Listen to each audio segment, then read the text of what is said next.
आप देखिए, अमित शाह से भी जब कुछ समय पहले पूछा गया था कि भाई बिहार में क्या नीतीश कुमार ही मुख्यमंत्री होंगे या बीजेपी किसी और चेहरे पे दांव लगा सकती है, तो अमित शाह ने कहा था चुनाव होने के बाद ये फैसला होगा कि मुख्यमंत्री कौन होगा। यानी कि बिहार में इस साल होने वाले विधानसभा चुनाव से पहले जी हां तमाम बड़े सवाल खड़े हो रहे हैं। पहला सवाल तो ये है कि क्या अगर एनडीए की सरकार बनेगी तो नीतीश सीएम कुर्सी पर बैठेंगे या नहीं बैठेंगे। और दूसरा बड़ा सवाल है कि जो एनडीए के सहयोगी दल है क्या उन्हें वाजिब सीटें नहीं मिलती हैं तो क्या वे एनडीए का साथ छोड़ देंगे और आरजेडी की तरफ जाते नजर आएंगे। और बिहार के विधानसभा चुनाव से पहले आखिरकार क्यों प्रधानमंत्री नरेंद्र मोदी डरे हुए हैं और जिस तरीके से बीते कुछ समय पहले वे भागलपुर गए थे, वहां पर मखाने का जिक्र उन्होंने किया था। इसके साथ ही देखा गया कि जब वे भागलपुर गए तो किसानों के खातों में पैसे आने फिर शुरू हो गए। इसके अलावा नीतीश कैबिनेट में बदलाव किए गए, 7 चेहरों को जगह दी गई। वे 7 चेहरे बीजेपी के थे और ये अलग अलग जाति से आते हैं, यानी कि जातिगत कार्ड खेलने की कोशिश की गई है। चुनाव से पहले जो एनडीए के हालात हैं ये बताते हैं कि एनडीए के अंदर सब कुछ ठीक नहीं है। सीट शेयरिंग को लेकर मसला फंस रहा है तो कितनी मुश्किलें बीजेपी की होगी, पूरे एनडीए कुनबे की होगी, आरजेडी की क्या स्थिति है। इन्हीं तमाम मुद्दों पर हमारे साथ बातचीत करने के लिए हमारे तमाम सहयोगी हमारे साथ जुड़ेंगे। सबसे पहले हम चलते हैं, हमारे साथ अमन सर इस वक्त जुड़े हुए हैं। अमन सर, बहुत बहुत स्वागत है इस प्रोग्राम में आपका। सर, बिहार में जो इस साल विधानसभा चुनाव होने वाले हैं, उस चुनाव से पहले जीतन राम मांझी ये कह रहे हैं कि मुझे 30 सीटें चाहिए।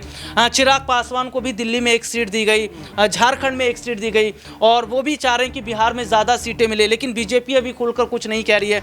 दूसरी तरफ वो आरजेडी की तरफ भी करते नजर आ रहे हैं। आखिरकार ये क्या बड़ा संकेत जीतन राम मांझी हैं, चिराग पासवान दे रहे हैं? देखिए, बिल्कुल राहुल, और हम बिहार की अगर बात करें तो और ख़ासकर एनडीए की बात करें तो यहाँ पर कम से कम आपको 5 से 6 दल नज़र आते हैं जो एनडीए कुनबे के अंदर हैं। आप ज़रा बीजेपी की बात करें, आप जेडीयू की बात करें, आप एलजेपीआर की बात करें, आप मांझी की बात करें, आप उपेंद्र कुशवाहा की बात करें, और ये भी सुनने में आ रहा है कि मुकेश सहनी भी शायद एनडीए का हिस्सा हो सकते हैं। तो ये क्या फॉर्मूला होगा जिसके तहत चुनाव में जाने वाले हैं? क्योंकि जैसा आपने भी कहा कि 30 सीट कम से कम मांझी को चाहिए, 50 सीटों पर एलजेपीआर दावेदारी करती हुई नजर आ रही है। जेडीयू कितने पर लड़ेगी, बीजेपी कितने पर लड़ेगी, उपेंद्र कुशवाहा कितनी सीटें मिलेंगी, मुकेश सहनी कितनी सीटों पर जो है इस कुनबे के अंदर शामिल होंगे। तो ये ऐसे प्रश्न हैं जो लगातार बीजेपी को और तमाम एनडीए कुनबे को परेशान ज़रूर कर रहे होंगे, क्योंकि बीते दिनों भी एक खबर चल रही थी कि बीजेपी लगभग 50% पे कह सकते हैं अपने उम्मीदवार उतारेगी, वहीं 50% जो है वो बाकी जितने भी दल सहयोगी दल हैं उनके लिए छोड़ेगी। अगर इस तरह से देखा जाए तो लगभग बीजेपी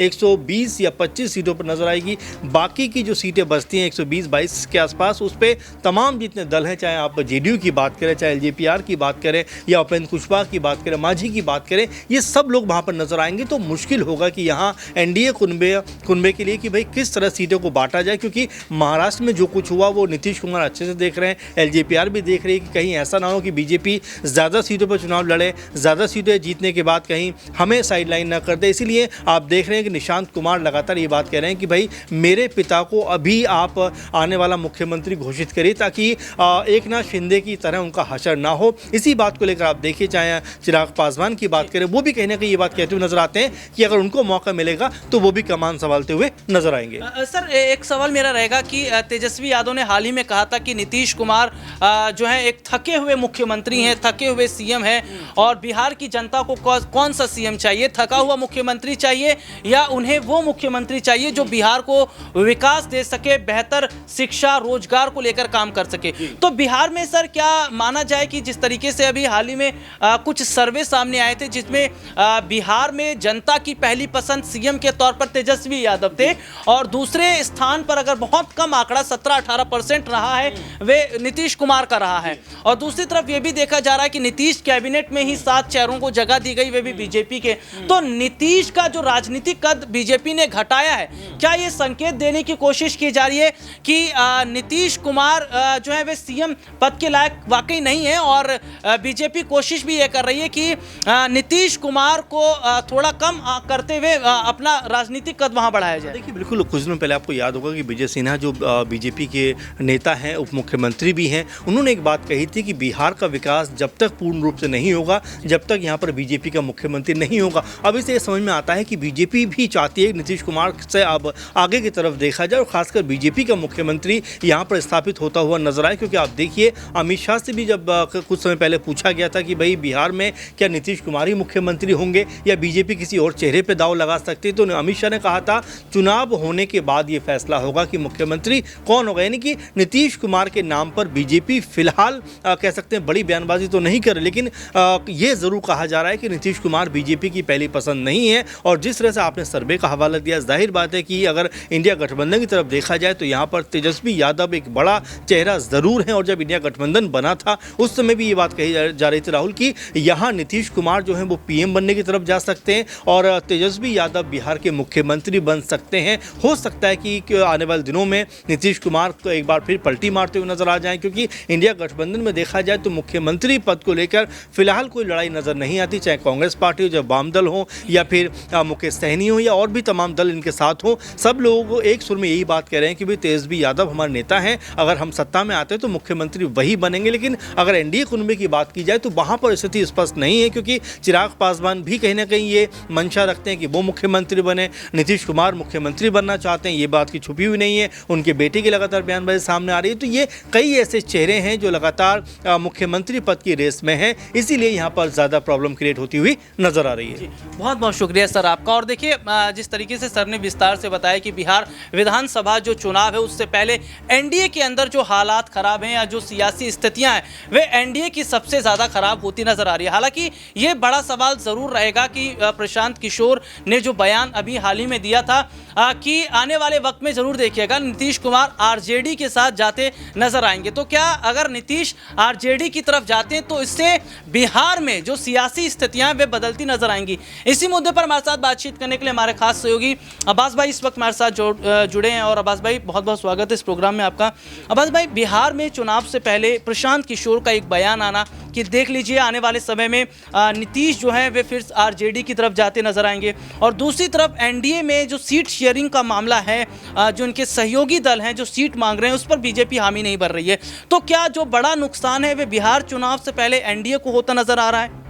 देखिए, जब से नीतीश कुमार के मंत्रिमंडल में विस्तार हुआ है उसके बाद से तमाम ये खबरें निकल करके आ रही थीं कि जो एनडीए के सहयोगी दल हैं वो नाराज़ हैं, खुद नीतीश कुमार नाराज़ हैं, क्योंकि नीतीश कुमार के एक भी विधायक को इस मंत्रिमंडल विस्तार में जगह नहीं दी गई है। इसके अलावा जो तमाम सहयोगी दल हैं, जीतन राम मांझी भी चाहते थे कि उनका एक विधायक और मंत्री बन जाए, जिससे वो अपनी पकड़ जो है वो बिहार में मजबूत कर पाएँ। और चिराग पासवान का तो एक ही विधायक है, वो भी चाहते थे कि उनका विधायक मंत्री बन जाए, लेकिन किसी को भी जगह नहीं दी गई। बीजेपी ने अपनी मनमानी करते हुए अपने 7 विधायकों को मंत्री बनाया। तो उसके बाद में देखा गया कि जो चुनाव से पहले बिहार में हलचल है वो और भी ज़्यादा तेज़ हो गई। तो ऐसे में जो फूट के आसार हैं वो काफ़ी समय से देखे जा रहे हैं, और इसी के चलते जो है झारखंड में और दिल्ली के अंदर जो है नीतीश कुमार और चिराग पासवान को सीट दी गई थी, लेकिन जीतन राम मांझी को भी यहाँ पर सीट नहीं दी गई थी। तो ऐसे में जो सीट शेयरिंग, क्योंकि पिछली बार की अगर बात करें चुनाव में जो एनडीए एक साथ होकर के लड़ा था तो उसमें चिराग पासवान शामिल नहीं थे। ऐसे में जो चिराग पासवान 50 से 60 सीटों की मांग करते हुए दिखाई दे रहे हैं, तो इतनी सीटें कहाँ से मैनेज की जाएं, आखिर किसके कोटे से वो सीटें काटी जाएं? ना तो नीतीश कुमार कम पर मानने को तैयार हैं